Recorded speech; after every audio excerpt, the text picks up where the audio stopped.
Bismillahirrahmanirrahim. Alhamdulillahirabbil alamin. Lahu ni'matu wa lahul fadlu wa lahul thana'u hasan.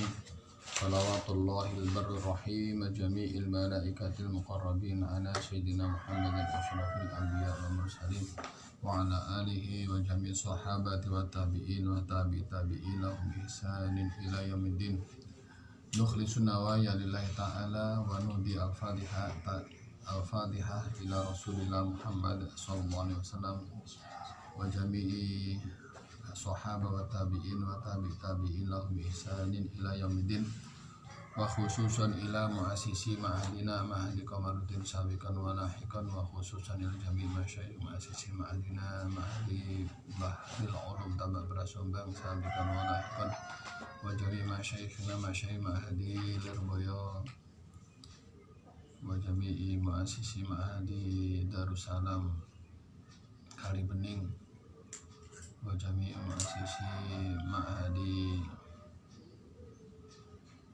Al-Islah jami'ihim sabiqan wa lahiqan bi barakati wajhi Rasulillah. Lahul Fatihah. A'udzu billahi minasyaitonir rajim. Bismillahirrahmanirrahim. Alhamdulillahi rabbil alamin. Arrahmanir rahim. Maliki yaumiddin. Iyyaka na'budu wa iyyaka nasta'in. Ihdinas siratal mustaqim. Siratal ladzina an'amta 'alaihim ghairil maghdubi 'alaihim waladdallin. Amin. Bismillahirrahmanirrahim. Kemarin kita sampai pada pembahasan sifat-sifat Allah. Sifat-sifat Allah yang 20. Kemarin disebutkan bahwasanya sifat-sifat 20 itu disebutkan di dalam Al-Qur'an ya, di dalam hadis. Karena itu para ulama mengatakan wajib hukumnya bagi seorang mukallaf al-muslim al-mukallaf untuk mengetahuinya, memahaminya dan meyakininya selama hidupnya. Tidak boleh tidak. Bagi orang yang lupa maka wajib mengulang kembali mengetahuinya. Jadi ilmu yang hukum mengetahuinya fardhu ain itu hukumnya wajib berlangsung selama mulai dia baligh sampai dia wafat. Itu maknanya thalabul ilmi faridatun minal mahdi ilal lahdi. Ya. Jadi belajar itu minal mahdi ilal lahdi, mulai dari ayunan ibu sampai kita masuk ke dalam kuburan. Yakni maknanya kewajiban itu dimulai dari seorang mulai belum balik sampai dia wafat. Kemudian kalau sudah balik, kewajiban-kewajiban itu harus tetap pada dirinya, tidak boleh tidak. Bila lupa maka wajib memurojaah kembali. Wajib memurojaah kembali hal-hal yang fardhu ain. Termasuk diantaranya adalah mengetahui 20 keyakinan ini, atau disebut dengan akidah seket. Akidah seket. Jadi gampangane nek ning ngene pondok kuwi akidah seket iku ya sing biasae dihafalno kuwi Allah wujud, kita bapak mukhalafatuhu lil hawaditsi qiyamuhu bi nafsihi wahdaniyah qudrah iradah ilmu haya sama basar kalam qadiron muridan aliman hayyan sami'an basiron mutakalliman. Waalaikumsalam warahmatullahi wabarakatuh. Gimana kabarnya? Sehat? Alhamdulillah Pak, sehat. Alhamdulillah. Lama sekali gak ketemu. Baik, monggo. Itu pakai mejanya itu. Jadi akidah 50 ini wajib diketahui oleh setiap mukallaf. Wajib diketahui oleh setiap mukallaf karena ini merupakan perintah dari Allah Subhanahu wa taala. Fa'lam annahu la ilaha illallah wastaghfir li dzambika walil mu'minina wal mu'minat. Jadi perintahnya di situ adalah ketahuilah wahai Muhammad annahu la ilaha illallah, sesungguhnya tiada Tuhan yang berhak disembah kecuali Allah, dan mintalah ampunan wastaghfir li dzambika, untuk dosamu, walil mu'minina wal mu'minat. Ayat ini mengajarkan bahwasanya satu, didahulukannya perintah untuk mengetahui Allah, maknanya adalah wajib mendahulukan mengetahui ilmu tauhid. Wajib mendahulukan mengetahui ilmu tauhid, mengenal Allah Subhanahu wa taala itu diwajibkan pertama kali, dan menunjukkan keutamaan daripada mempelajari ilmu tauhid. Kemudian wastaghfir li dzambika walil mu'minina wal mu'minat diletakkan di akhir daripada ayat ini, menunjukkan bahwasanya istighfar itu berkaitan dengan furu'ul akidah. Apa furu'ul akidah? Yaitu berkaitan dengan hukum-hukum perbuatan manusia.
Fa'lam annahu la ilaha illallah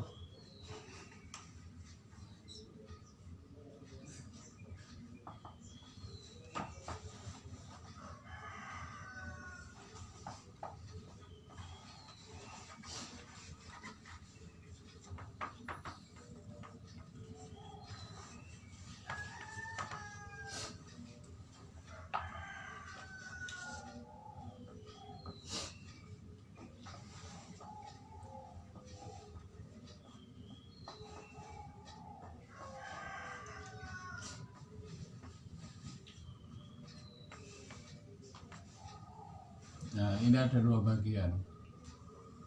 Ini bagian pertama, kemudian ini bagian kedua. Pertama dan kedua. Nah, di sini ada perintahnya fa'lam. Fa'lam di sini menunjukkan kewajiban untuk mempelajari. Kewajiban untuk mempelajari. Jadi ini perintah belajar. Perintah mengetahui. Nah, bagian pertama ini adalah mengenal Allah.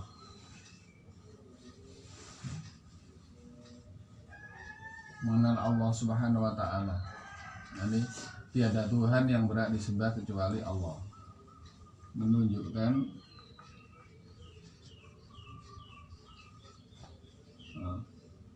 pentingnya belajar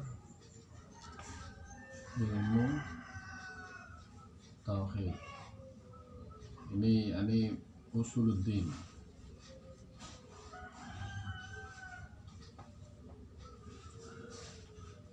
Menunjukkan pentingnya belajar ilmu tauhid. Kemudian di sini bagian kedua berkaitan dengan furu' ad-din, cabang agama.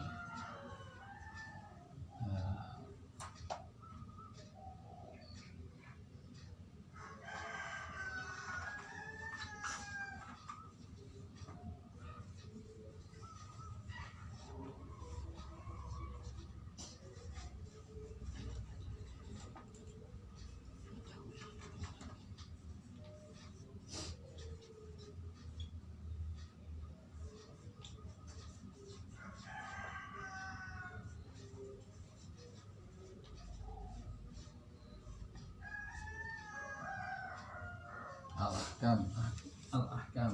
Jadi ayat ini ya, qala Allah Ta'ala fa'lam annahu la ilaha illallah wastaghfir li dzambika walil mu'minina wal mu'minat. Ini di dhamirnya ini kepada Kanjeng Nabi. Dhamirnya Kanjeng Nabi, tetapi maknanya adalah kepada seluruh umat Islam. Kepada seluruh umat Islam. Di sini kalau disebutkan wastaghfir li dzambika walil mu'minina wal mu'minat, ini sebagai contoh. Kanjeng Nabi itu, ya, Kanjeng Nabi dengan jaminan dari Allah, beliau tidak terjerumus pada dosa sedikit pun, ya kan? Para nabi itu kan maksum, maknanya mereka ini mustahil melakukan dosa, baik dosa kecil ataupun dosa besar, mustahil terjerumus pada dosa. Jadi tidak boleh diyakini seorang Nabi itu terjerumus pada dosa, pernah bohong, pernah berzina, pernah berkeinginan zina, menipu umatnya, tidak boleh. Karena seorang Nabi itu maksumun, terjaga dari dosa, baik dosa besar maupun dosa kecil, baik kekufuran, ya, baik sebelum jadi Nabi atau setelah jadi Nabi. Tidak boleh seorang mukmin meyakini seorang nabi itu mantan orang musyrik, tidak boleh. Sebab seorang nabi itu mujtaba, mustafa, dipilih dari sekian manusia, itu dipilih oleh Allah Subhanahu wa taala, dan mulai dari lahir sampai meninggal ini sudah terjaga. Tidak mungkin, mustahil mereka ini melakukan perkara-perkara yang disebutkan tadi, ya. Nah, ketika disebutkan wastaghfir li dzambika walil mu'minina wal mu'minat, ini maknanya adalah bahwasanya Kanjeng Nabi ini mencontohkan kepada umatnya untuk senantiasa minta ampunan kepada Allah Subhanahu wa taala. Lah, minta ampunan kepada Allah Subhanahu wa taala ini dengan amaliyah takwa. Amaliyah takwa itu apa? Yaitu melaksanakan seluruh perintah-perintah Allah dan meninggalkan seluruh larangan-larangan Allah. Kalau dia terjerumus pada dosa, seseorang di antara umatnya, mereka diperintahkan untuk bertaubat, yakni meninggalkan seluruh yang dia lakukan kemudian kembali kepada agama Islam. Kalau memang dia kembali kepada taat, berarti dia beristighfar, astaghfirullahal azim. Kalau dia terjerumus pada kekufuran, maka dia melepaskan kekufuran dulu, baru kemudian dia bertaubat, membaca istighfar. Sebab orang yang terjatuh pada kekufuran tidak akan diterima taubatnya selama dia belum melepaskan diri dari kekufuran itu. Misalnya orang itu murtad, maka sebelum dia membaca istighfar, dia harus melepaskan diri dari kekufurannya, keyakinannya yang menyebabkan dia kufur. Sebab apa? Kekufuran itu dosa besar yang tidak akan diampuni oleh Allah Subhanahu wa taala. Selama dia kufur, maka Allah tidak akan mengampuni dirinya. Tapi kalau dia kembali kepada Islam, dosa sebanyak apapun yang dilakukan oleh seseorang atau seorang muslim itu, selama dia beriman, maka Allah akan memberikan jaminan diampuni selama dia mau bertobat. Paham ya? Jadi dalam Ahlus Sunnah wal Jamaah diyakini bahwasanya seorang mukmin ini tidak dikatakan kafir selama atau tidak dikatakan kafir dengan sebab melakukan dosa, kecuali dia menghalalkan melakukan dosa itu. Nahnu la nukafiru ahlal qiblati bidzambin ma lam yasahillahu yasahillahu. Nah, jadi pentingnya belajar ilmu tauhid ini disebutkan di kitab ini ya. Syekh Ahmad Al-Marzuki menegaskan bahwa ma'rifatullah, mengenal Allah adalah wajib bagi setiap mukallaf. Wa ba'du fa'lam bi wujubil ma'rifah min wajibin lillahi 20 sifah. Halaman 8. Halaman 8.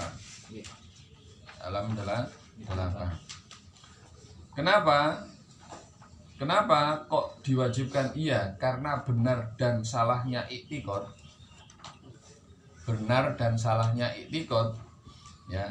I'tiqad itu apa? Keyakinan. Ya. I'tiqad itu keyakinan, akidah.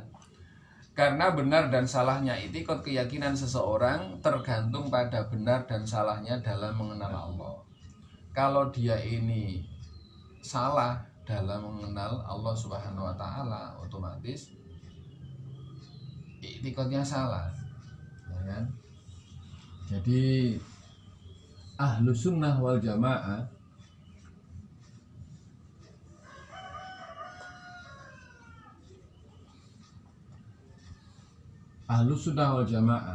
ini adalah mayoritas umat Nabi Muhammad. Jadi golongan sunnah dan jamaah. Jadi kalau kita lihat dari lafadznya kan ahlun itu adalah golongan sunnah wal jamaah dan jamaah. Jadi di sini maknanya adalah mayoritas umat Nabi Muhammad. Siapa mereka?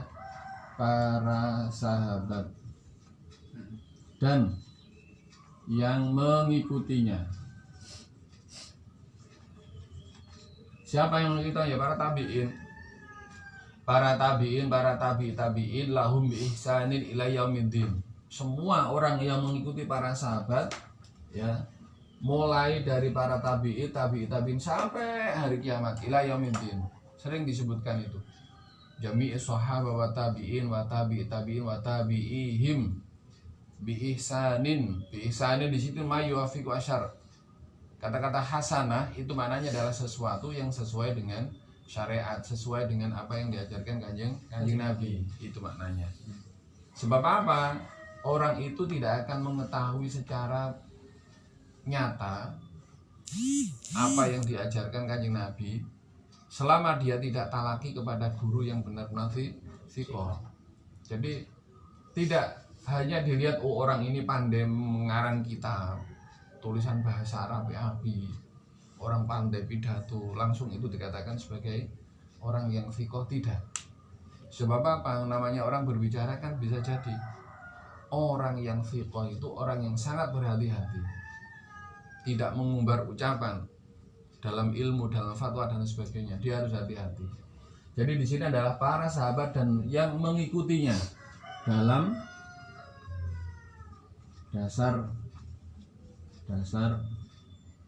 keyakinan. Nah, apa itu? Yaitu usuluddin, dasar-dasar keyakinan. Dasar-dasar keyakinan. Keyakinan ini yang disebut apa? Rela dengan apa yang diketahuinya. Ya, yang diketahui. Lah rela di sini maknanya adalah tunduk, pasrah, tidak menolak. Lah orang berkeyakinan itu orang berkeyakinan itu maknanya selalu tunduk dengan apa yang diketahui. Lah apa yang diketahui ini adalah ilmu. Iya toh? Yang diketahui itu ilmu. Lah ilmu ya di sini ada ilmu akidah,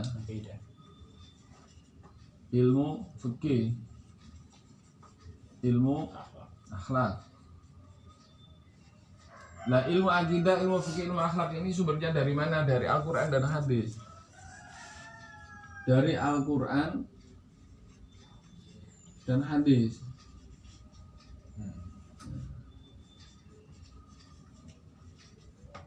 Al-Quran dan hadis. Lah Al-Quran hadis ini kan tidak mungkin seseorang itu langsung memahami Al-Quran dan hadis langsung. Siapa yang mengajarkan Al-Quran? Kanjeng Nabi.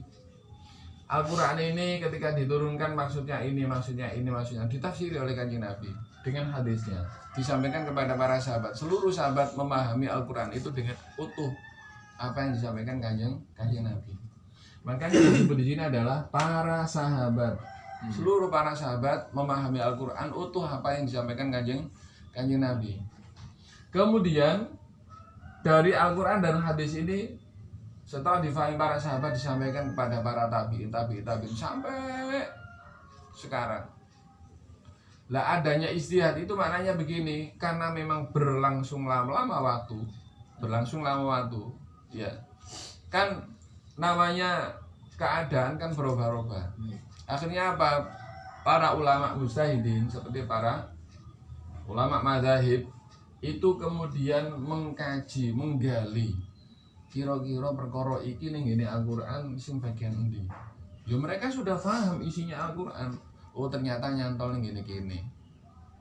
Itulah kemudian para ulama mujtahidin seperti mazhab 4, para ulama-ulama yang mempunyai mazhab-mazhab banyak sekali yang terkenal kan 4, itulah menjadi rujukan para ulama dan para santri, para umat Islam sampai sekarang ini. Jadi semuanya memahami Al-Quran dan hadis itu adalah menggunakan pendekatan mazhab. Kalau ada orang berkelakar atau ngomong, kita kembali pada Al-Quran dan hadis tanpa mengikuti mazhab, becuk sampean. Nggak ono wong saiki gak melok-melok, itu semuanya melok. Semuanya itu taklid. Nggak ada yang tidak. Iya toh? Jadi semua di antara kita itu semuanya taklid lah. Taklid kita yang betul ada taklid kepada para madzhab ulama yang thiqah. Nah, coba orang-orang yang siapa namanya? Orang-orang yang mengatakan kembali kepada Al-Qur'an sama ngomong niku melok sapa? Melok guruku biar berarti kan taklid sampean. Iya toh? Nek taklid nang ngene nggih niku berarti kan keliru. Kita supaya tidak salah mengenal Allah dan mengenal sifat-sifatnya semuanya harus menggunakan pendekatan mazhab. Al-Quran dan hadis di sini maksudnya adalah dengan pendekatan mazhab. Ini dengan pemahaman para ulama yang thiqah, yang bersambung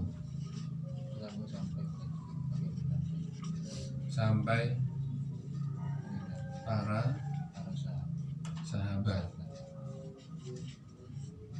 Nah, para sahabat. Lah ini siapa saja? Yaitu para mazhab. Kalau fikih mazhab ya 4. Imam Syafi'i, Imam Hanafi, Imam Malik bin Anas, Imam Malik, Imam Syafi'i, Imam Ahmad bin Hanbal, Imam Hambali, Imam Syafi'i, Imam Hambali. Kemudian ini di dalam fikih. Kemudian ada lagi dalam akidah. Imam Asy'ari dan Imam Asy'ari, dan Imam Maturidi, ya kan? Nggih. Maturidi. Kemudian dalam akhlak Imam Al-Ghazali, Imam Al-Ghazali dan Imam Al-Junaid Al-Junaid Al-Baghdadi. Al-Baghdadi. Nggih. Nah, Dari pemahaman-pemahaman inilah kita kemudian disebut dengan orang yang mengikuti dalam dasar-dasar keyakinan. Keyakinan apa ya? Keyakinan di fikih, keyakinan di akidah, keyakinan di akhlak. Semuanya itu kita disebut dengan apa? Ahli sunnah wal jamaah. Orang-orang yang senantiasa mengikuti Kanjeng Nabi dalam dasar-dasar keyakinan. Ya. Lah rela maknanya tunduk. Orang yang keyakinannya salah, ya karena mengetahui sesuatu yang salah. Akhirnya apa? Perbuatannya salah. Kita orang Ahlussunnah Jamaah semuanya amaliyah kita menggunakan apa yang difahami oleh para ulama. Ya kalau sampean buka TikTok, kalau seandainya ada orang yang mencela tentang amaliyah orang NU, sampean lihat saja dia caranya menafsir itu bagaimana. Itu. Kalau penafsirannya ini orang mencela misalnya selama ini amaliyah orang ini tuh banyak kesyirikan. Banyak kesyirikan. Kesyirikan itu endi? Misalnya dia mencontohkan, ya ibadallah aghithuna, wahai para hamba-hamba Allah aghithuna. Loh, itu kan namanya syirik. Oleh apa? Minta pertolongan kepada hamba-hamba Allah. Sampai ketika sudah mendengarkan kalimat minta pertolongan, seret kamu kasih tanda kutip pertolongan, tanda kutip minta pertolongan, tanda kutip gitu supaya kita nggak salah. Pertolongan ini ada dua. Yang menciptakan pertolongan secara hakiki Allah Subhanahu wa taala. Semua umat Islam meyakini yang menciptakan pertolongan itu adalah Allah Subhanahu wa taala. Iya toh? Tetapi minta pertolongan kepada manusia ini tidak dilarang dalam agama kita. Sampean kejebul sumur jaluk tulung, masuk syirik. Sampean kecelakaan jaluk tulung, masuk syirik. Sampean kuwi glondang-glondang jaluk tulung wong, tolong, masuk syirik. Duh, jaluk tolong yang seperti ini tidak kemudian dia ini meyakini bahwasanya yang menciptakan pertolongan adalah orang yang enggak toh. Begitu loh.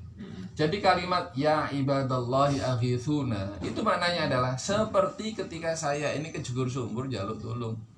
Tetap meyakini bahwa yang menciptakan pertolongan adalah Allah Subhanahu wa taala. Makanya awak dhewe ning ngene kuburan tulisane ojo njaluk tolong ning ngene kuburan tapi njaluk tolong ning ngene pangeran. Iya. Betul, kalau kita minta pertolongan kepada Allah Subhanahu wa taala. Kalimat kita ngomong ya ibadallahi aghithuna, ibadallah aghithuna li ajrillah. Aghithuna li ajrillah. Itu maknanya adalah kita ini minta pertolongan kepada para ibadallah itu adalah mereka ini sebenarnya masih mempunyai tasarruf kepada kita. Para hamba-hamba Allah yang para aulia itu mereka kan nggak mati, matinya kan jasadnya saja. Mereka itu masih bisa menolong kita. Lah menolong gak menolong nguniku, ya terserah mereka. Nek panjenengan mereka menolong ya datang kepada kita, kalau tidak ya tidak. Paham ya? Jadi kalau yang dikatakan wa idza sta'anta fasta'in billah, wa idza sa'alta fas'alillah, dalam artinya di situ maknanya adalah minta pertolongan dengan keyakinan yang menciptakan pertolongan adalah Allah Subhanahu wa taala. Jadi kita minta pertolongan hanya kepada Allah itu maknanya adalah dengan keyakinan yang menciptakan pertolongan adalah Allah Subhanahu wa taala. Jadi kita tawasul, kita istighotsah, itu bukan kemudian tidak meminta kepada Allah Subhanahu wa taala. Paham ya? Nah, banyak orang-orang yang kadang menafsiri minta pertolongan ini keliru sehingga apa? Ya akhirnya keliru mana wong jenenge apa? Keyakinan. Dewe kan akhirnya keyakinan keliru, oleh apa menafsirnya keliru. Karena itu ketika kita belajar ilmu ojo sampai keliru. Supaya gak salah paham. Ngerti ya? Nah, pentingnya kita belajar akidah. Di sini disebutkan ya. Jadi tergantung pada benar dan salahnya dalam mengenal Allah. Seorang yang mengenal Allah secara benar, misalnya tadi menciptakan pertolongan secara hakiki adalah Allah Subhanahu wa taala. Kan sudah benar. Ya kan? Seorang yang mengenal Allah secara benar maka i'tikadnya akan benar. Sebaliknya, seorang yang mengenal Allah secara salah maka i'tikadnya jadi salah. Nah, akhirnya apa? Syariatnya yang dilakukan juga salah. Polanya apa? Dheweke tidak menerima itu dari orang yang fiko. Kanjeng Nabi itu sudah memerintahkan itu. Belajar sing temen. Belajar sing temen. Para sahabat itu semuanya tidak keliru dalam melakukan sesuatu. Para sahabat juga istighosa kok. Ya Ghautha, wa Ghautha, wa Ghautha, nanti karena perang wa Ghautha, wa Ghautha. Jaluk tolong sapa? Jaluk tolong para malaikat, jaluk tolong para. Bahkan wa Ghautha maknanya apa? Kanjeng Nabi waktu itu tidak ikut perang. Para sahabat membaca wa Ghautha maknanya ya Rasulullah, ya Ghautha, tolonglah kami. Loh, Kanjeng Nabi berada di tempat yang jauh kok. Ini maknanya apa? Para sahabat juga minta pertolongan kepada Kanjeng Nabi dengan jarak yang sangat jauh sekali. Apakah seperti itu mereka dikatakan musyrik? Kan enggak toh. Oh, ngono contoh nih. Itu. Jadi ketika orang-orang orang-orang Ahlussunnah Jamaah, orang NU itu minta pertolongan, itu bukan mereka kemudian meyakini yang menciptakan pertolongan adalah manusia, bukan. Tapi Allah Subhanahu wa ta'ala. Lah ini. Karena i'tikad artinya ridho dengan apa yang diketahui. Ini ya, rela, keyakinan. I'tikad itu adalah rela dengan apa yang diketahui. Lihat di sini. Karena i'tikad artinya ridho dengan apa yang diketahui. Rasulullah bersabda, ana a'lamukum billahi wa akhsyakum lahu. Diriwayatkan hadis Al-Imam Ahmad bin Hanbal, aku adalah orang yang paling mengenal Allah dan orang yang paling takut kepada Allah. Ini Kanjeng Nabi mencontohkan, aku loh. Nek sampai melok aku. Contohin aku itu paling ngerti Allah, paling wedi ning ngene Allah. Berarti maknanya apa? Kita diposisikan disuruh ikut Kanjeng Nabi. Benar-benar dalam keyakinan, benar-benar dalam rasa takutnya kepada Allah Subhanahu wa taala. Ini maknanya apa? Berarti di sini Kanjeng Nabi benar bahwasanya yang bagian pertama ini kita diperintahkan untuk benar-benar mengenal Allah. Karena di sini menunjukkan pentingnya belajar ilmu tauhid usuluddin. Aja ndelewer masalah dengan ilmu tauhid, harus benar-benar mantap. Dan ini harus kita bawa sampai mati. Misalnya keyakinan yang pertama kali tentang Allah Subhanahu wa taala, Allah maujudun bila makan. Allah onone Allah, ora ono panggonan, ora ono anggon, ora ono arah.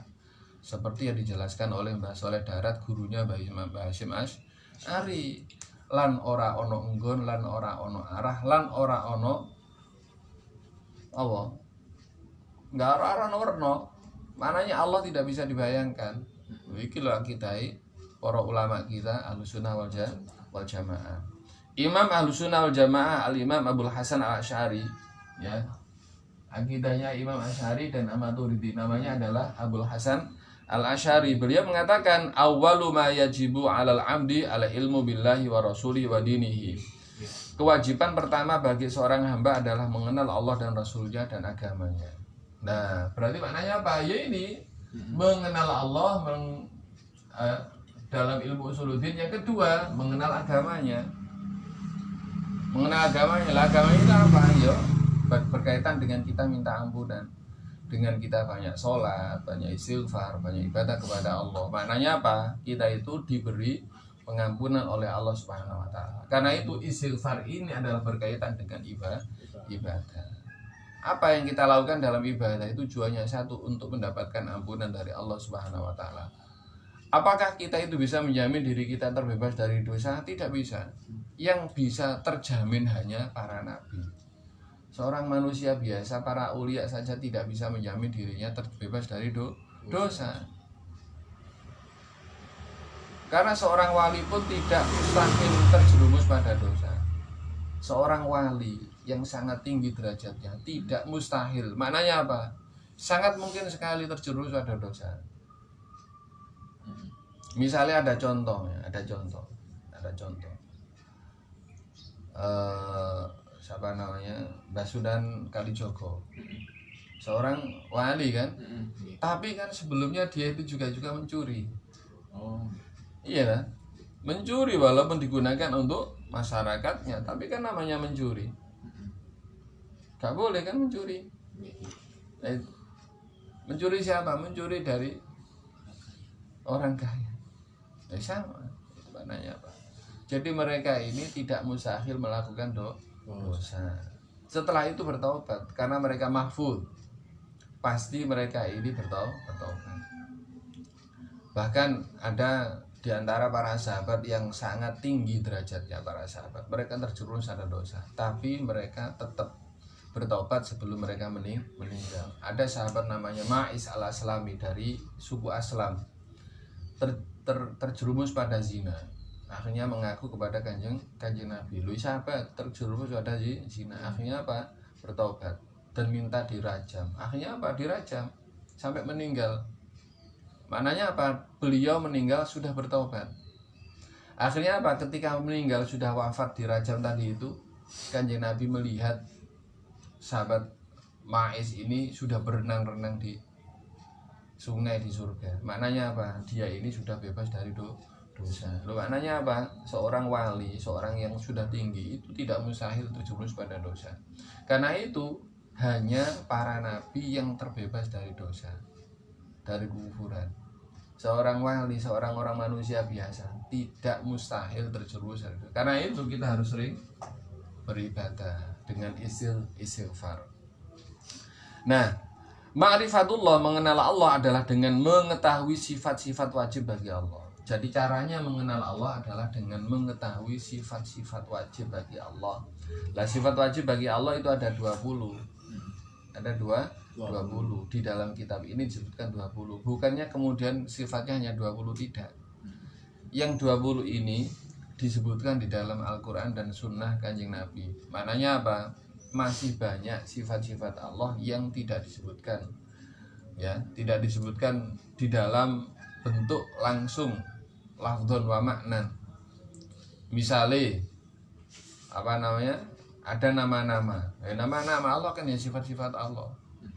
Allahumma ya Allah, ya Rahman, ya Rahim, ya Malik, ya Kudus, ya Salam, ya Mu'min. Di dalam Asmaul Husna tidak ada yang namanya Mughith. Lah Mughith kok endi? Kanjeng Nabi ketika berdoa ya Mughithu aghithna. Ya Mughithu aghithna. Maknanya apa? Ada nama Allah ya Mughith. Ya toh? Walaupun di dalam Asmaul Husna tidak disebutkan, tapi Kanjeng Nabi ketika berdoa ya Mughithu aghithna, ya Mughithu aghithna. Jadi ada nama Allah ya Mughith yang sifatnya adalah menolong. Ya toh? Nah, caranya begitu memahami. Oh, jadi maknanya 20 tidak membatasi hanya 20 itu. Ada Asmaul Husna. Ada beberapa nama-nama Allah yang disebutkan oleh kanjeng Nabi. Sebab apa? Nama Allah itu tauqifi, tidak boleh kita mengarang-arang diri kaoleh. Allah Maha pinter kaoleh. Sebab apa? Kanjeng Nabi tidak mengatakan itu. Allah Maha pinter, Allah Maha cerdas, kaono. Ya. Jadi kalimat-kalimat yang apa namanya? Dinisbatkan kepada Allah itu adalah tauqifi. Apa itu tauqifi? Maknanya adalah diajarkan kanjeng Nabi. Kalau kanjeng Nabi menyebutkan kita pakai, kalau tidak. Nah, mengenal Allah adalah dengan mengetahui sifat-sifat wajib bagi Allah, sifat-sifat mustahil bagi Allah, dan sifat jaiz bagi Allah. Ya, 20 tambah 1 sifat jaiznya. Mengenal Allah berbeda dengan mengenal makhluk. Karena mengenal makhluk adalah dengan mengetahui nama, alamat rumah, orang tuanya, warna kulitnya, tinggi badannya, dan seterusnya. Sedangkan mengenal Allah tidak dengan seperti itu, karena Allah bukan benda dan tidak disifati dengan benda. Allah laisa jisman wala yusofu bil jismi. Allah itu bukan jisim dan Allah tidak disifati dengan sifat jisim. Makanya dikatakan oleh bahasa darat lan ora ono enggon, lan ora ono arah, lan ora ono werna. Karena apa? Enggon, warna, arah itu sifatnya makhluk. Diam, bergerak itu sifatnya makhluk. Allah tidak dikatakan sebagai diam. Allah berdiam diri. Tidak boleh. Sebab apa? Sifat diam itu sifatnya makhluk. Nek ana sifat diam itu maknanya apa? Sing duweni sifat bergerak ya toh. Lah Allah tidak punya sifat bergerak, ya gak boleh disifati diam. Allah tidak punya sifat diam, ya gak oleh disifati bergerak. Sebab bergerak itu maknanya berubah. Paham ya? Nah, kata-kata seperti itu harus kita hati-hati. Para ulama Asy'ariyah mutaqaddimin maknanya yang bagian salaf, ya, salaf. Berpendapat bahwa sifat wajib Allah berjumlah 13 sifat. Ya. Sedangkan menurut para ulama Asy'ariyah mutaakhirin sifat wajib Allah berjumlah 20 sifat. Apa perbedaannya di sini? Perbedaan keduanya hanya perbedaan lafzi. Nah, ini kalau kita ingin kono sing ngarani 13 ono sing ngarani 20 lagi. Perbedaan keduanya hanya perbedaan lafzi karena penjelasan tentang 7 sifat maknawiyah, kaunuhu qadiron wa muridan wa aliman wa hayyan wa sami'an wa basiran wa mutakaliman sudah terkandung dalam 7 sifat ma'ani. Ada sifat ma'ani, ada sifat maknawiyah, ya toh? Nah, yaitu apa? Qudra, iradah, ilmu, haya, sama, basar, kalam. Sudah. Maknanya apa? Antara 20 dan 13 itu sepodo-podo aja. Ngerti ya? Para ulama mewajibkan setiap muslim untuk mengetahui 20 sifat wajib bagi Allah. Karena apa? Satu, seperti yang saya katakan tadi, 20 sifat tersebut telah disebutkan dalam Al-Quran dan hadis secara berulang-ulang. Baik secara lafaz maupun makna. 20 sifat tersebut dapat diketahui dengan akal. Ora mungkin ora ono sebab apa? Wong awak dhewe rene ana tembok ngene iki ana sing gawe. Ada tulisan ana sing nulis. Wong alam sama-sama ini gedene ora ana sing nyiptakno. Gitu kan. Lah sing nyiptakno iku para nabi mengenalkan namanya Allah Subhanahu wa taala. Paham ya? Jadi penwajiban mengetahui 20 sifat wajib bagi Allah bukan berarti para ulama membatasi sifat Allah hanya 20 sifat sebagaimana tuduhan kelompok Wahabi. Orang Wahabi kan senengane ngono-ngono. Opo sifatnya Allah kok 20? Itu kan gak paham jenenge. Enggak awak dhewe iku ono jeneng Asmaul Husna bareng, ya toh? Nggih. Ono doa-doa di dalam doanya Kanjeng Nabi menyebutkan beberapa kalimat. Misalnya ya mughithu aghithna, ya mughithu aghith. Catatan. Sifat wajib bagi Allah artinya sifat yang secara akal Allah pasti bersifat dengan sifat tersebut. Maknanya mustahil Allah tidak mempunyai sifat itu. Sifat mustahil bagi Allah artinya sifat yang secara akal Allah pasti tidak bersifat dengan sifat itu. Maknanya apa? Tidak mungkin Allah mempunyai sifat itu. Misalnya al-adamu, kewaliane sifat wujud. Orang mungkin sifat Allah adam. Ya toh. Terus kemudian sifat kidam. Kidam maknanya adalah al-hudud. Gak mungkin Allah hudud. Sebab apa? Hudud itu bermula. Lalu bermula maknanya kada sesuatu yang berkaitan dengan kebermulaan itu mesti menempel pada dirinya. Misalnya makhluk kan dikatakan sebagai sesuatu yang baru. Ya kayak gini akhirnya ketok moto, ya kan dipikirkan, bergerak, diam dan sebagainya. Ono kadang gak ono kadang gak ono. Ini sifatnya makhluk. Lah hal seperti ini kemudian apa manfaatnya pada kehidupan kita sehari-hari satu, ya. Dalam kehidupan kita sehari-hari itu banyak muncul permasalahan. Kadang ngantuk, kadang males, kadang diseneni, kadang enak, kadang seneng. Itu semuanya kita pahami begini. Panjene awak dhewe iki makhluk. Ning makhluk kuwi maknane berubah-ubah. Ono senengi, ono gak senengi. Nek nalikane awak dhewe seneng kok syukur, maka ternyata kesenangan kita ya, syukur kita itu merupakan kebaikan bagi kita. Nek nalikane awak dhewe iki susah awak dhewe kemudian sabar.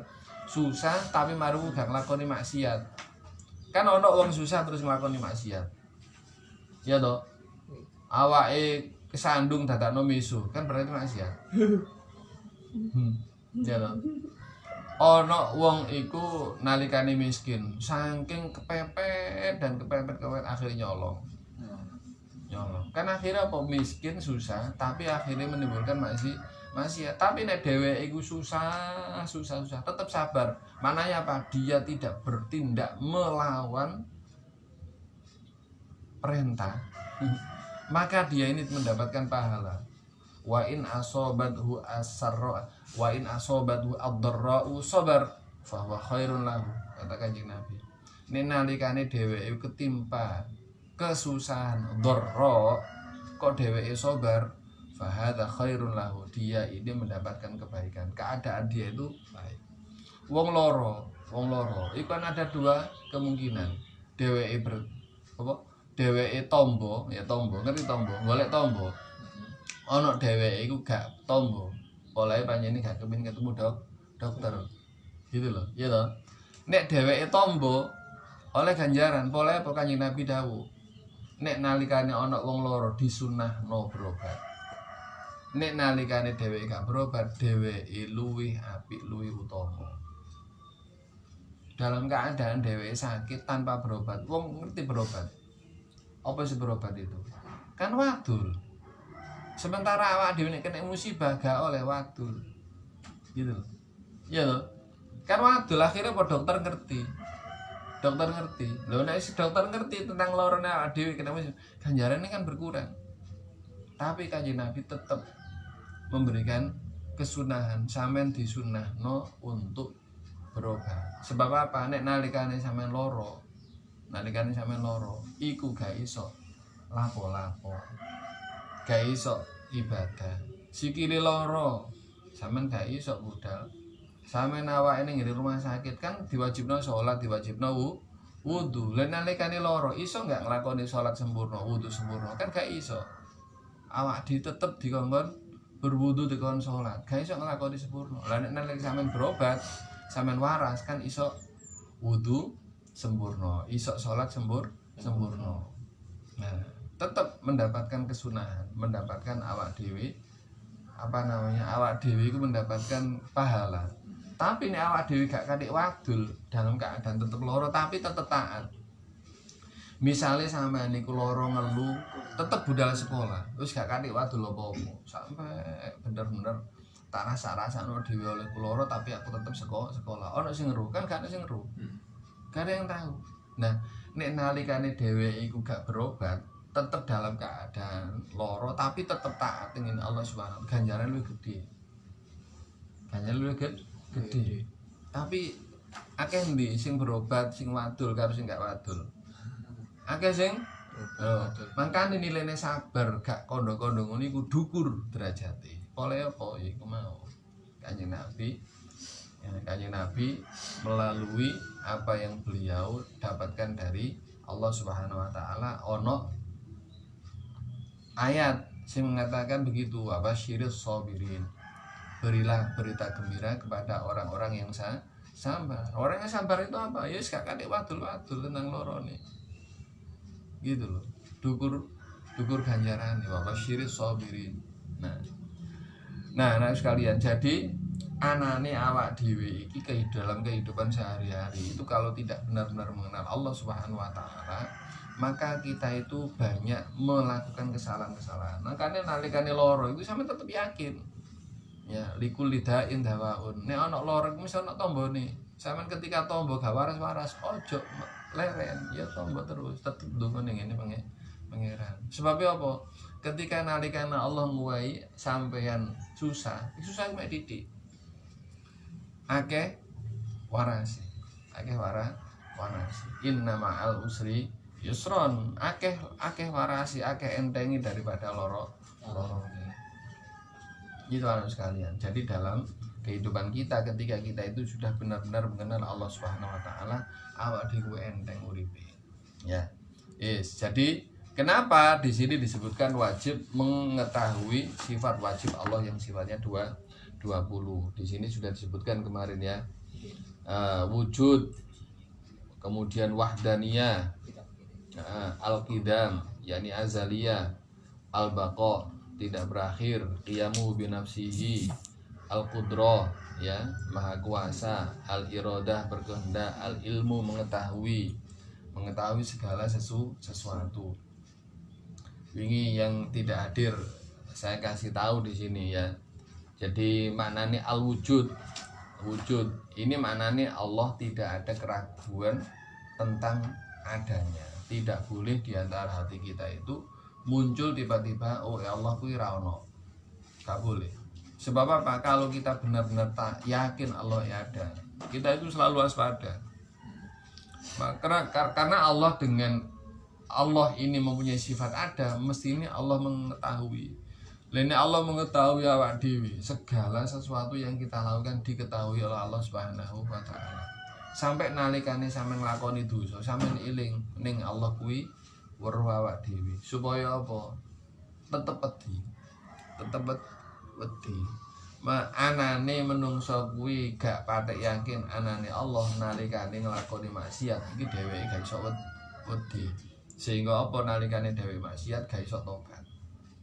Gak iso tobat. Allah ki ono terus al-wahdaniyah. Maknanya adalah tidak ada sekutu baginya. Nah, anak sekalian. Jadi kata al-ahadu al-wahidul ahad. Al-wahidul ahadu, ya. Ono wahid, ono ahad. Ini sama maknanya adalah esa. Esa itu maknanya apa? Tidak ada sekutu baginya. Nah, makanya al-ahad itu maknanya adalah tidak ada sekutu baginya. Ya, tidak ada sekutu baginya bagi Allah. Kemudian esa di sini maknanya adalah tidak terbagi. Ya, tidak terbagi-bagi karena Allah bukan jisim. Bukan benda atau jisim. Allah bukan benda, Allah bukan jisim sehingga tidak terbagi-bagi. Jadi maknanya ahad. Iki maknanya layat tajazza. Makanya nalikane sampean belajar ning ilmu tauhid ono al-kam al-mutasil, ada al-kam al-munfasil, ya. Al-kam al-mutasil fid dzat, al-kam al-mutasil fi sifat, al-kam al-munfasil fid dzat, al-kam munfasil fi sifat, al-kam al-munfasil fil af'al. Ada kumum khamsah. Itu ning ngene pelajaran tauhid mulai dari pelajaran aqidatul awam, kifayatul awam, aqidatul awam, terus kemudian yang ini al-jawahir al-kalamiyah, semuanya menyebutkan itu al-kumum al-khamsah.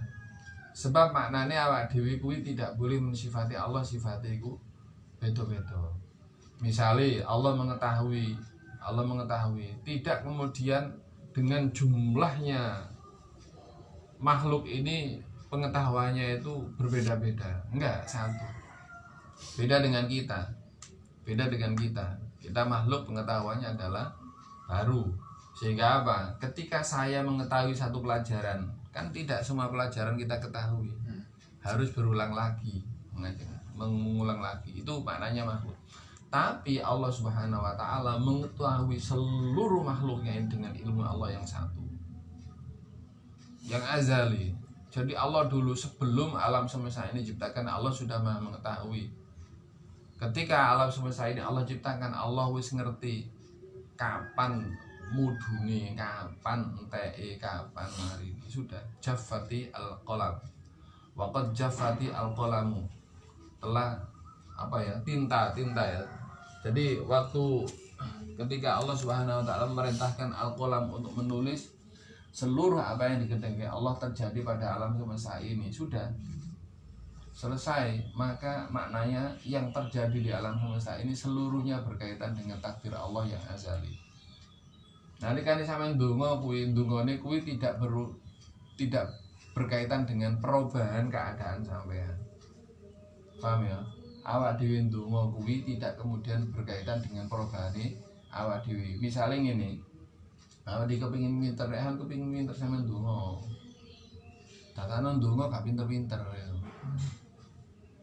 Sampeyan mengatakan apa akhirnya? Ndonga gak mandi. Ojo mengatakan begitu. Donga itu mesti mandi, donga itu mesti diijabahi. Ud'uni astajib lakum. Doalah, aku akan mengijabahi doa kalian. Jadi maknanya bahwa setiap kita berdoa itu Allah pasti mendengar, Allah pasti mengetahui. Karena itu jangan pakai putus asa, donga terus. Sebab apa? Donga kuwi ibadah. Setiap orang berdoa itu adalah kebaikan-kebaikan yang dia lakukan dan kebaikan itu pasti berpahala. Nalikane hari ini aku berdoa kok tidak diijabahi pada saat ini, maknanya apa? Awak dhewe soleh ganjaran. Ndonga maneh sampai benar-benar diijabahi. Nalikane diijabahi awak dhewe krasa gak krasa. Misalnya awak dhewe njaluk waras. Njaluk waras. Sampeyan njaluk waras ping pira ayo? Tak takon. Ayo. Sampeyan ndonga njaluk waras yang dilesankan itu ping pira? Gak eling sampeyan. Tiap subuh kan njaluk waras. Wa afini fi man afait. Ya. Allahumma hdini fi man hadait wa afini fi man afait. Njaluk waras, bendina njaluk waras. Nalikane masuk sampean loro ya waras, njaluk waras. Nalikane loro ya njaluk waras. Nalikane sampean ndonga Allahumma hdini fi man hadait wa afini fi man afait. Sampean krasa tak diijabahi? Kan gak krasa. Wong awak dhewe waras njaluk waras. Loro iku lho. Sampai teko-teko sampean waras gak krasa nek diijabahi sampean. Kan? Segala sesuatu yang Allah berikan pada kita itu ya. Kadang-kadang awak dhewe gak krasa.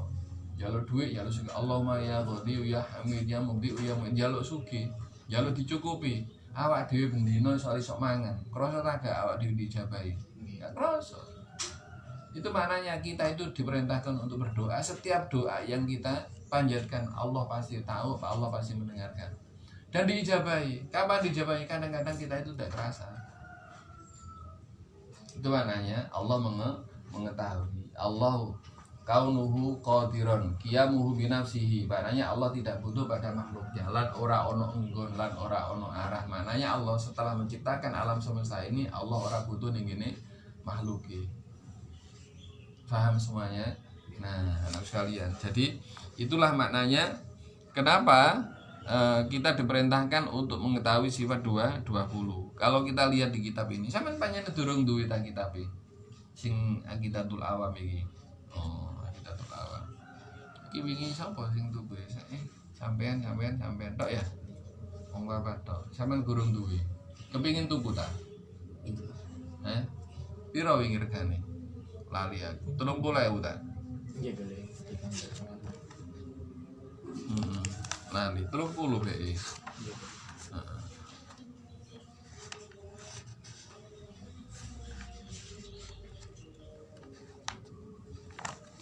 Ya kapan-kapan tak dipeseno. Iki kan tukune pesen ning Shopee. Ini sampean nek duwe Shopee pesen wae langsung nang iki.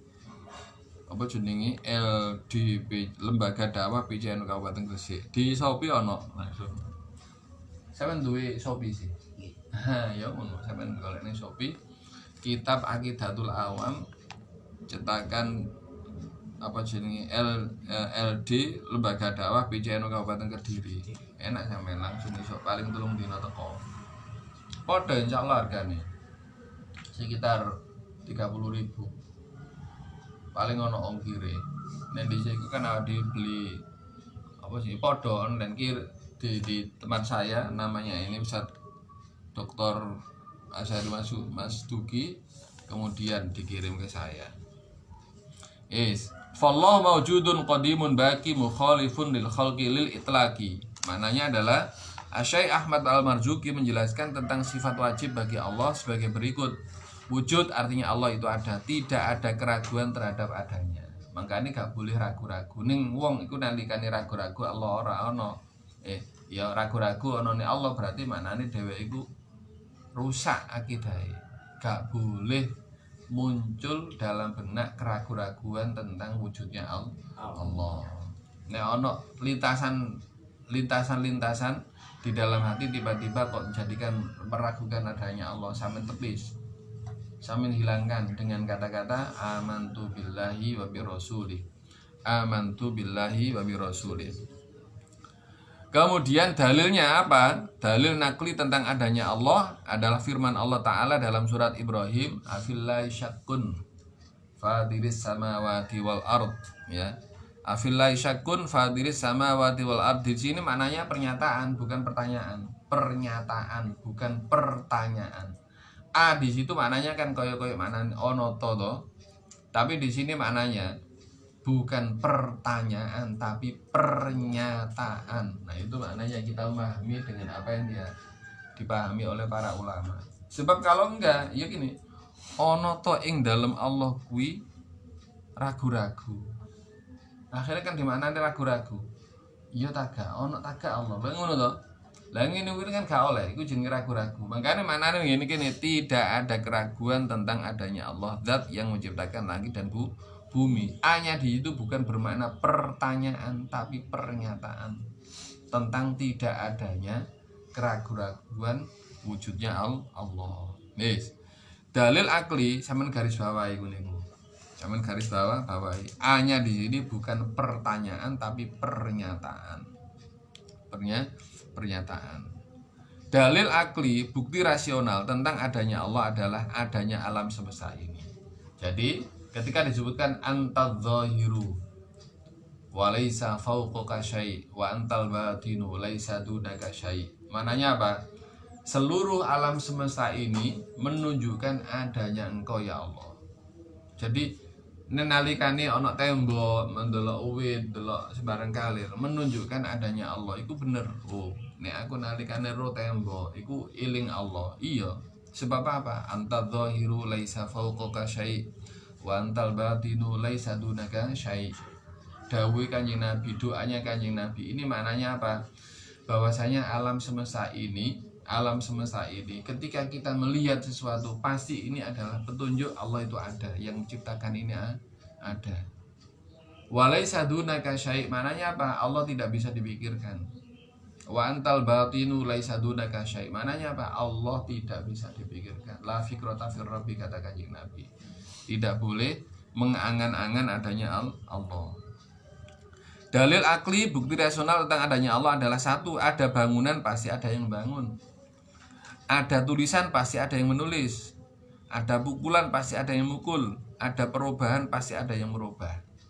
Ada langit, bumi dengan segala isinya, pasti ada pencipta yang mengadakannya dari tidak ada menjadi ada.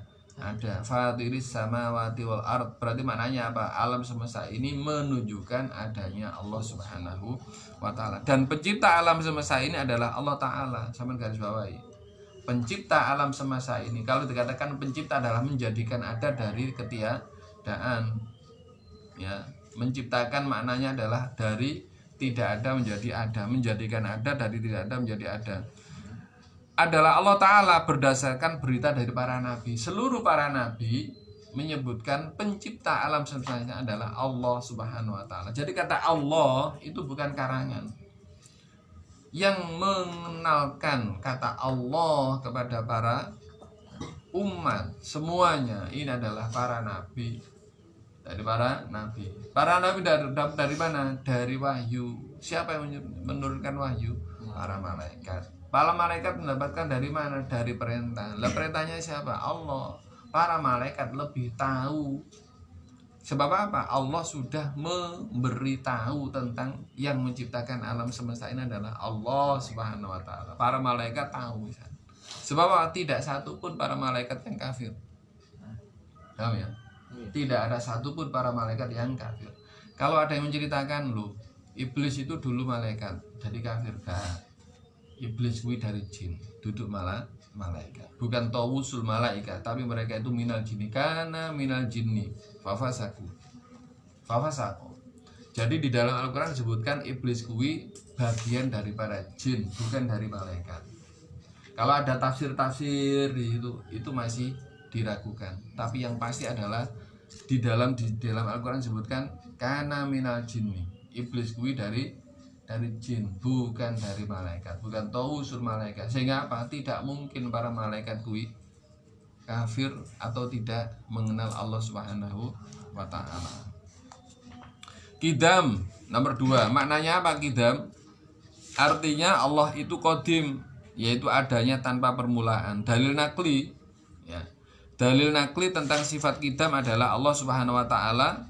Firman Allah Subhanahu wa ta'ala dalam surat Al-Hadid ayat 3, huwal awwalu, satu-satunya Allah yang tidak berpermulaan. Huwal awwal wal akhir wal zahir wal batinu.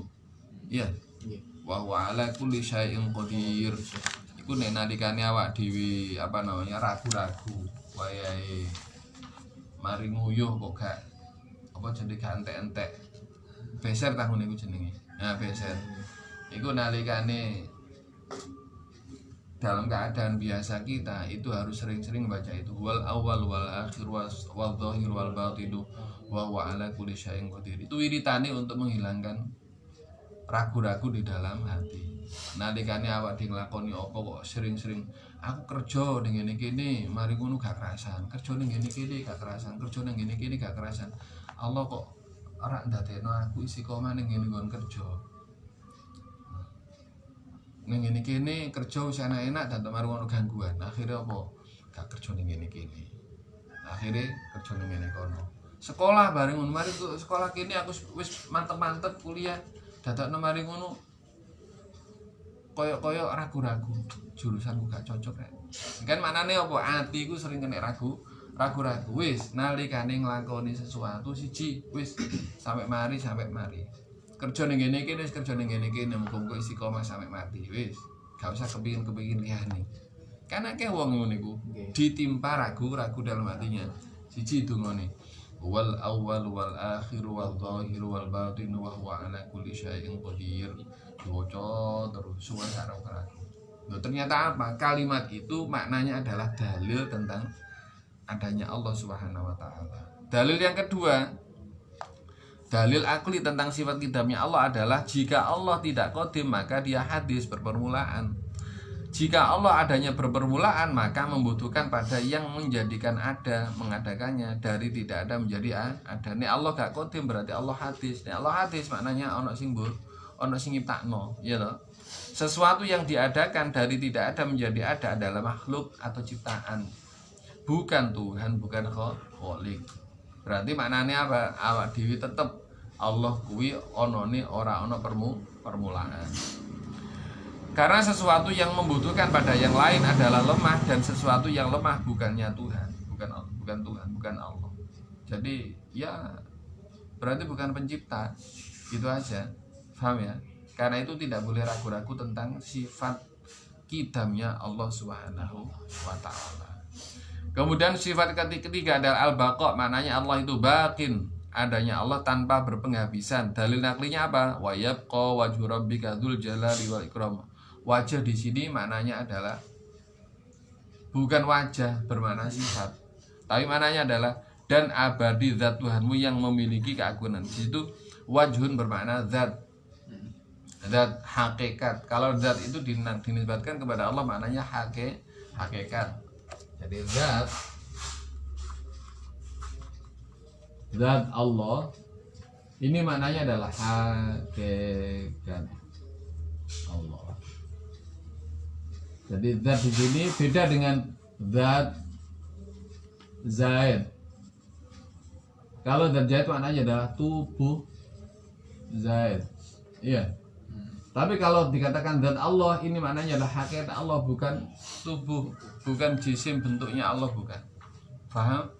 Nah, jadi kata zat dinisbatkan kepada mana-mana itu maknanya berbeda-beda.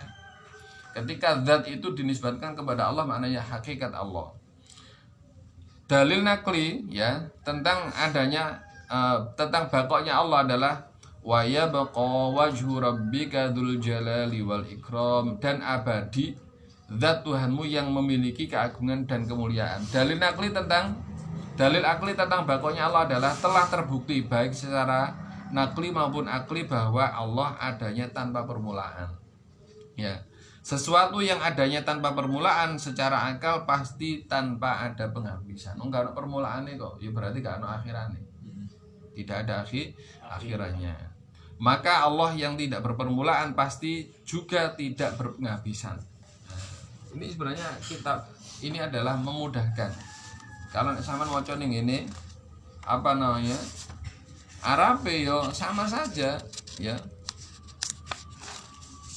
Gini misale wayab kuwan ini sama wal baqa'u ay annahu la nihayata li wujudihi. Sifat baqa ay la annahu la nihayata li wujudihi, maknanya ora ono pungkasan maring wujudi Allah, la yamutu Allah ora mati, walai halikulan ora rusak, walai yataghayyaru lan ora berubah. Qala Allah Ta'ala wa yabqa wajhu rabbika, ya. Wa yabqa wajhu rabbika ai dzatuhu wa yabqa dzatu rabbika. Sama di kitabnya juga begitu, ya no. Kemudian wal qiyamu binafsi. Wal qiyamu binafsi, qiyamuhu binafsihi. Qiyamu. Oh sing kene mukhalafatul hawadisi dulu ya. Mukhalafatul hawadisi. Mukhalafatul hawadisi.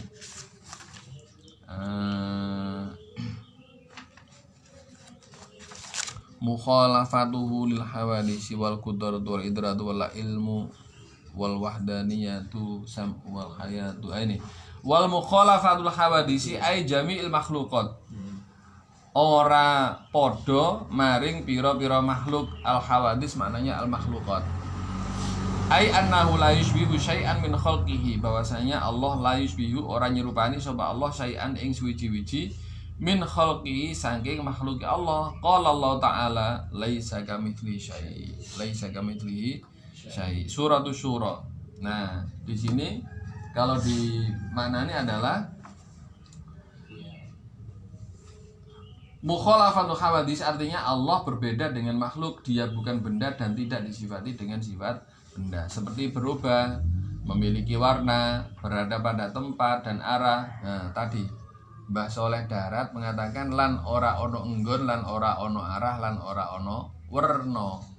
Terjemahan bahasa Indonesia tidak berubah, tidak memiliki warna, berada pada tempat dan arah, tidak berlaku baginya zaman, memiliki bentuk dan ukuran, dan memiliki anggota badan. Allah kuwi ora terbagi-bagi sebab apa? Allah bukan benda. Tidak terbagi-bagi, Allah ahad.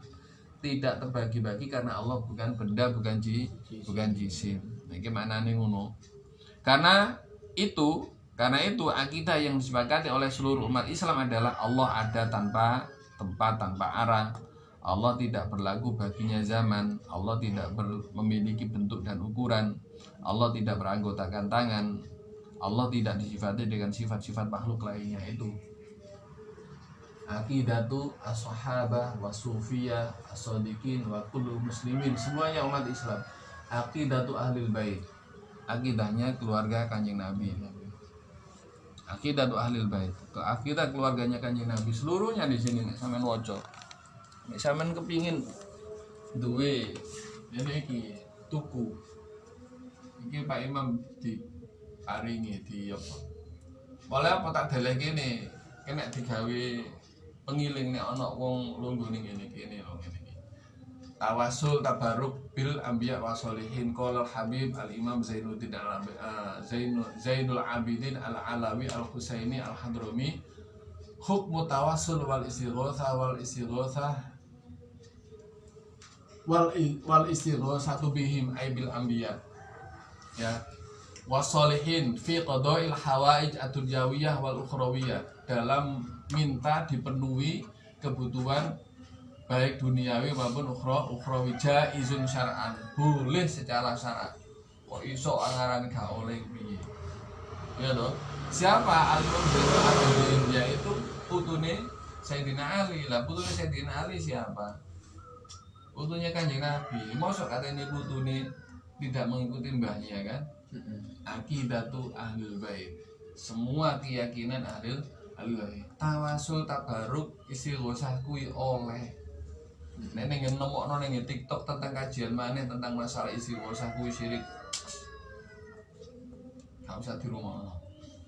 Gak usah dirungokno. Atau boleh dirungokno tapi kira-kira sing diomongno iki kira-kira sesuai dengan keyakinan kita enggak gitu aja.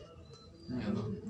Tauhidullah. Qala al-Imam al-Arif billahi as-Sayyid Ahmad Ar-Rifai al-Kabir Al-Husaini radhiyallahu anhu, turunane Kanjeng Nabi Imam Rifai Ahmad Ar-Rifai, yakni Sayyid Ar-Rifai, thariqah Rifaiyah seperti thariqah Al-Qadiriyah sama, ya. At-tauhidu wujdanu 'azimin fil qalbi yamna'u min at-ta'til wa tashbih. Tauhid adalah menemukan keagungan di dalam hati, yang mana menemukan keagungan dalam hati ini menolak tentang ketiadaan Tuhan dan penyerupaan Tuhan dengan makhluknya. Ning Allah nalikane awak dhewe seru Allah Subhanahu wa taala wis Allah kira padha karo makhluk iki. Allah tetap ono seperti itu ya. Wes sak ini kayak wae iki penting sekali ngene-ngene iki. Ono sing ning ngene ngarepe omahe Pak Imam. Iku tak deleh ning ngene kuno, polahe nek pas mlebu iso ngapalno. Oh ya iki sing biyen tak apalno tak eling-eling maneh. Nah, nek sampean duwe tulisan-tulisan ngono iku sing apik. Kalimat sing apik misale sampean duwe apalan Aqidah 20 ya. Sampean tulis ning kertas sing gede ditempel ning ngene lemari. Sampean tempel ning lemari sampean. Siji apa? Kalimat itu memberkahi. Berkahi. Sampeyan tak kandhani, kenapa sih ning omah-omah tulisannya ana Allah Muhammad atau ya Allah ya Muhammad ditempel ning ngene kanan kiri. Apa? Kalimat itu muncul berkahnya. Allah meletakkan keberkahan pada tulisan-tulisan. Ning omah-omah ana ayat kursi. Apa? Iya, ayat kursi kuwi diwaca, ditulis, ditempelno. Iku ya ana berkahe. Masa tak gak diwaca. Itu cuma ndeleh aja sampai keliru. Ndele ana sampe keliru. Nek sing ning ngene pondok arek-arek gurung tak elingno. Ning bokonge mobil iku ditulis apa iku? Mobil sampah kuwi lho. Iya. Mobil sampah ireng mburi tulisan apa iku? Tulisannya apa? Sampe elingno sing bagian nulis iku. Nek panjene tulisan muadzama, ojo deleh ning ngene bokonge mobil. Pole apa? Kena sikil loro, kena sampah. Paham? Masya kalimatnya apik, ndelei ojo sembarangan. Ndelei sing apik, ndelei ning ndukur nggon sing apik. Ah gitu tulisannya apik terus ndelei bokonge mobil. Iya toh? Paham ya? Wingi Pak Imam kita tak delok tulisane kok apa iku ya ngono. Apa jelas, gurung tak delok, gurung tak elingno arek-arek. Wingi sore baru ro. Pole pas mundur ngene iki lho, kok saiki ana tulisane ngono motore. Wah. Inna ma'al usri yusra. Itu ayat Al-Qur'an. Ojo dideleh ning ngene sepeda sing bagian isor. Kalimatnya apik. Barokah, tapi nek deleh keliru. Ya dadi berabe. Dilarang. Paham ya?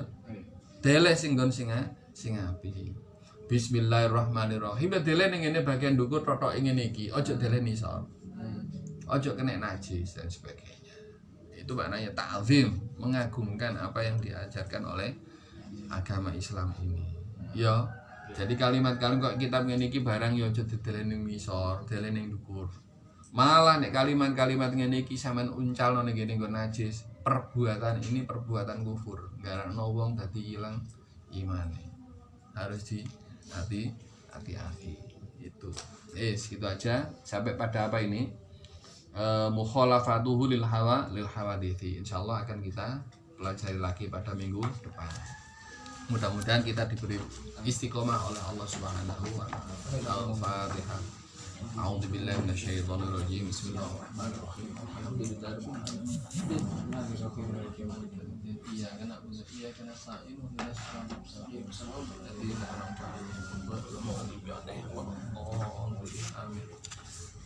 Alhamdulillah.